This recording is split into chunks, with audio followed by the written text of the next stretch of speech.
আৰু মাত্ৰ হাতত আছে 2টা দিন আৰু 2টা দিন আছে। এই 2টা দিনৰ পাছতে আমাৰ সকলোৰে লাইফটো চেঞ্জ হৈ যাব। আৰু 2টা দিনৰ পাছতে নাম যিসকলৰ আহিব তেওঁলোকতো ফুল চেঞ্জেই হৈ গ'ল, মানে হৈ গ'ল বুলিয়ে ধৰি থওক যাৰ নাম আহিব। আৰু যিসকলৰ নাম নাহিব তেওঁলোকৰো চেঞ্জ হৈ যাব, মানে লাইফটো ডাউন হৈ যাব। গম পাইছে? আৰু 2টা দিনৰ পাছতে আমাৰ অসম পুলিচৰ ৰিজাল্ট দিব। কাৰোবাৰ নাম আহিব, কাৰোবাৰ নাহে, বিভিন্ন ধৰণৰ।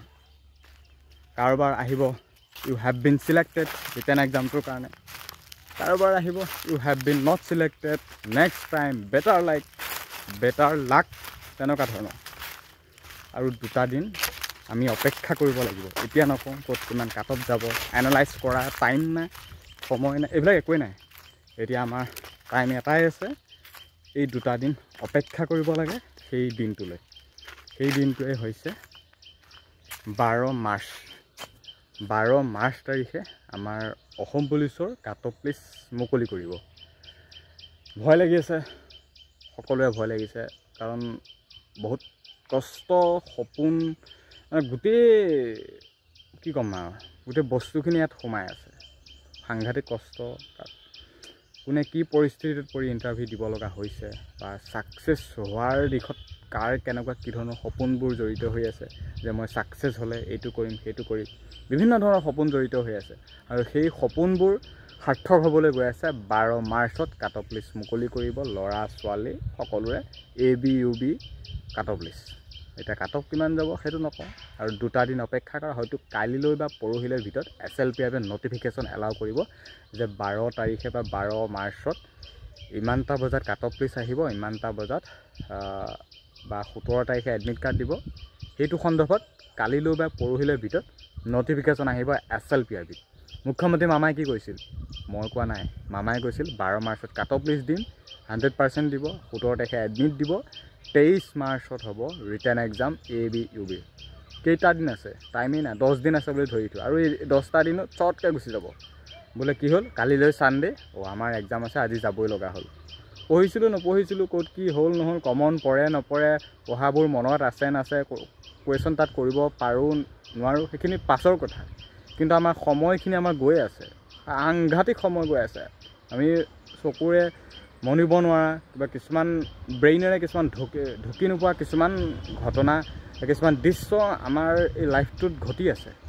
নিশ্চয় গম পাইছে, মানে টাইমটো বহুত ইম্পৰ্টেণ্ট। লাইফ 365টা দিন পুতুককৈ গুচি যায়। এতিয়া আজি মাৰ্চ মাহ আৰম্ভ হৈ গ'ল, 25 চনটো হেপী নিউ ইয়েৰ কৈছিলহে 1 জানুৱাৰীত, আজি আৰম্ভ হৈ গ'ল মাৰ্চ মাহ। কালিলৈ বহাগ বিহু, এপ্ৰিল মাহ হ'ল, তেনেকৈ গৈ 2026 আৰম্ভ। গতিকে যদি তুমি ছাকচেছ হোৱা তেনেহ'লে তোমাৰ ইমান সময়খিনি ইমান যে নষ্ট কৰিলা, কাৰোবাৰ লগত তুমি টাইম দিলা, যদি তুমি ছাকচেছ হোৱা সেই সময়খিনিত যেতিয়া ৰিজাল্ট দিব তেতিয়া তুমি ক'বা, বাহ নাই ইমানখিনি কষ্ট কৰিলোঁ কাৰণে আজি মই পালোঁ। যদি তুমি ছাকচেছ নোহোৱা তেতিয়া তুমি এটাই উপলব্ধি কৰিবা যে এই সময়বোৰ এনেই গ'ল, বেকাৰ কষ্ট কৰিলোঁ, এইবিলাক এনেই গ'ল। গতিকে ভাল আৰু বেয়া 2টা দিশে আছে। মানুহৰ জীৱনত ভাল আৰু বেয়া 2টা দিশে আছে।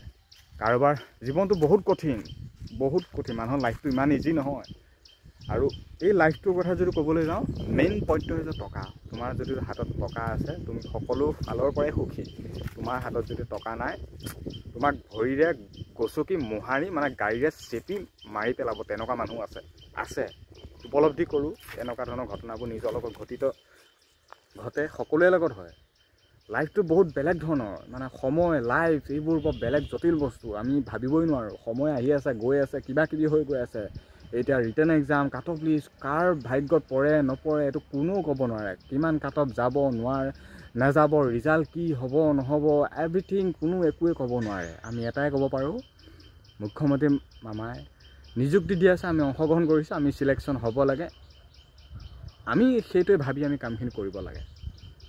যদি লাইফটো জানি একে মানে কি ক'ম, ভাবিব নোৱাৰা আমাৰ জীৱনটো। যদি তোমাৰ হাতত টকা আছে তেনেহ'লে সুখী, যদি তোমাৰ টকা নাই তুমি মানে হাজাৰটা কষ্ট কৰা, হাজাৰটা তুমি সত্য কথাত মাত মাতা, তুমি বহুতৰ লগত যুঁজ দিয়া, কোনো লাভ নাই, কোনো মিনিং নাই, কাৰণ তোমাৰ হাতত টকা নাই। গতিকে লাইফটোত টকা is important, money is important. মুঠতে টকা আৰু টকাৰ বাহিৰে লাইফত একোৱেই নাই। নিজে উপলব্ধি কৰা। আজি মোৰ টকা নাই কাৰণে মোক সকলোৱে বেয়া পায়। সকলো নহয়, আছে। মোৰ লগৰে হৈ গ'ল, তেওঁলোকৰ জব হৈ গ'ল আৰু মোৰ হোৱা নাই কাৰণে মই মাতিবলৈ মানে তাত একো হেৰিয়ে নকয়। কিন্তু একেলগে দৌৰিছিলোঁ, একেলগে চব আছিলোঁ, একেলগে আছিলোঁ, মানে এটা মুঠি আছিলোঁ, আমাৰ এটা গ্ৰুপ আছিলে। বোলে নাই মই দৌৰিলে তেহেঁতো নদৌৰে, মই গ'লেহে দৌৰিব, আমি বা নীলোৎপল আগত যাবই লাগিব, সি তাৰ লগত দৌৰিলেহে মজা লাগে। কিন্তু মোৰ যেতিয়া ফেলৰ পিছত ফেলেই হৈ আছোঁ, যেতিয়া তেওঁলোক মোৰ পাছত দৌৰাবিলাকৈ যেতিয়া চাকৰি হৈ গৈছে, এতিয়া তেওঁলোকে এতিয়া পাহৰি গ'ল যে নীলোৎপলৰ লগত এদিন যে দৌৰিছোঁ, তাক যে আমি কিমান ভাল পাইছিলোঁ এটা সময়ত, সি নহ'লে যে আমি দৌৰা নাছিলোঁ। তেওঁলোকৰ চাকৰি হৈ গ'ল কাৰণে আজি মোক তেওঁলোকে মানে মাতিবলৈ ভাল নোপোৱা হ'ল, যে এইডালক মাতিনো কি কৰিম, সি এতিয়ালৈকে চাকৰি এটাই ল'ব পৰা নাই, তেনেকুৱা। আৰু মোৰ পইচাও নাই, এইডালক মাতিলে সি আকৌ পইচা বিচাৰিব, সি কিবা এটা খুজিব, তেনেকুৱা ধৰণৰ কথা। গতিকে মানুহৰ লাইফটো বহুত বেলেগ ধৰণৰ। যদি তোমাৰ চাকৰি হৈ যায় ন, তোমাৰ লাইফটো টোটেলি চেঞ্জ হৈ যাব, বুলি কৈছোঁ নহয়। যোনে তোমাক বেয়া পাইছিল 100% তোমাৰ ভৰিত ধৰিবহি, 100% ভৰিত ধৰিবহি। যোনে তোমাক বেয়া পাইছিল সেই তোমাক লৈ ওকালতি কৰিব, বা ইয়াৰ এনেকুৱা হৈছে দেই, ইয়াক কিবা এটা সৰকাব পৰা হ'লে হাতৰ পৰা, ইয়াক কিবা এটা কৰি যদি অলপমান পইচা আদায় কৰিব পৰা হ'লে, যোনে তোমাক বেয়া পাইছিল যেতিয়া তুমি পাই যাবা, তোমাক তেনেকৈ মানে খাতিৰ কৰিবহি।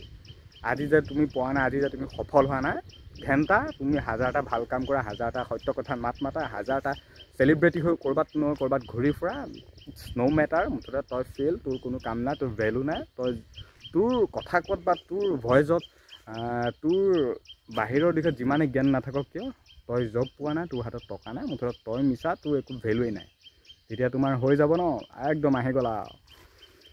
কি ক'বা, মানুহৰ লাইফটো এনেকুৱা ধৰণে। আৰু বিশেষ একো নকওঁ, এই নিজৰ উপলব্ধিখিনি কি হয় নহয়, এতিয়া আৰু এই কথাখিনি শ্বেয়াৰ কৰিলোঁ। মনত যিখিনি আহে মই শ্বেয়াৰ কৰিব বিচাৰোঁ, কাৰণ ছ'চিয়েল প্লেটফৰ্মত যেতিয়া কথাখিনি মনৰ পৰা কৈ জনাই দিওঁ ন, নিজৰ অনুভৱখিনি যেতিয়া কৈ দিওঁ, মনটো বহুত পাতল লাগি যায়, মনটো বহুত বেছি শান্তি অনুভৱ কৰে। এনেকুৱা ধৰণৰ কথাবিলাক শ্বেয়াৰ কৰিব পাৰে বহুত বেছি ভাল লাগে। বাৰু, সকলোৰে লগত ঘটি থকা এনেকুৱা ধৰণৰ ঘটনাবোৰে ভিডিঅ'টোত মানে জনাই দিছোঁ আৰু, হয় বোলে এনেকুৱাই। আৰু 2টা দিন অপেক্ষা কৰা, লিষ্ট আহিব, একদম অপেক্ষা কৰা। সকলোৱে লাইফ চেঞ্জ হ'ব, 100% হ'ব। বহুতে ৰিটাৰ্ণ দিব পাব, সকলোৱে ৰিটাৰ্ণত পাছ কৰিব, সকলোৰে জব হ'ব, আকৌ আহিব, আকৌ এপ্লাই কৰিব, আকৌ যুঁজি থাকিবা। বিশেষ একো নকওঁ, চৰকাৰ আছে যেতিয়া নিযুক্তি দিবই, সুকলমে হৈ আছে, হৈ থাকিবই।